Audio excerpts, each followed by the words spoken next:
decision makers, to the performances, and then eventually to the profits and long-term objectives. To manage and improve performances, we need to measure them. Some measures are controllable and some are not.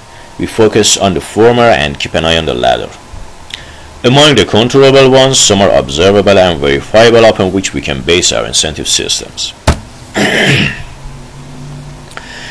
There is like a range of performance measures, from short-term detailed individualized ones here to the long-term aggregate holistic ones in the right.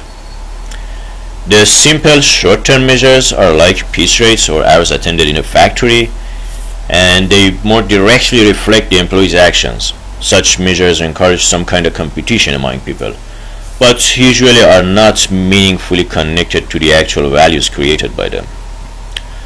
On the other extreme, there are firm-wide measures such as financial ratios that better relate to the values created on firms' long-term profits. But they take longer to reflect employees' performances, so you need to take the time delays into account. These measures induce cooperation, especially for interdependent tasks. In between, there are middle-level measures that address the productivity and effectiveness of units and departments in the midterm.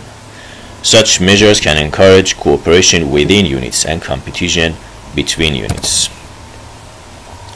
So, as expected, we face a spectrum of feedback mechanisms to link employees' remunerations to their performances.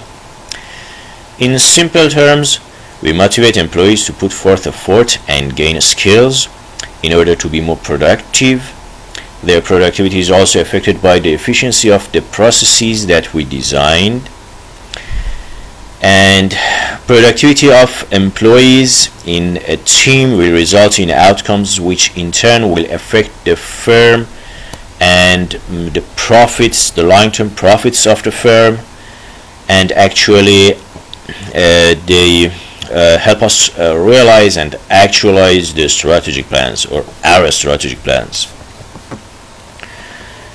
You know, the performance-based compensation should maximize the influence people experience from the outcomes of their decisions and actions, but at the same time minimize the effects of uncontrollable measures or other people's decisions and actions. In other words, the weight of a measure in employees' compensation should be proportional to the level of control that the employee has over the measure.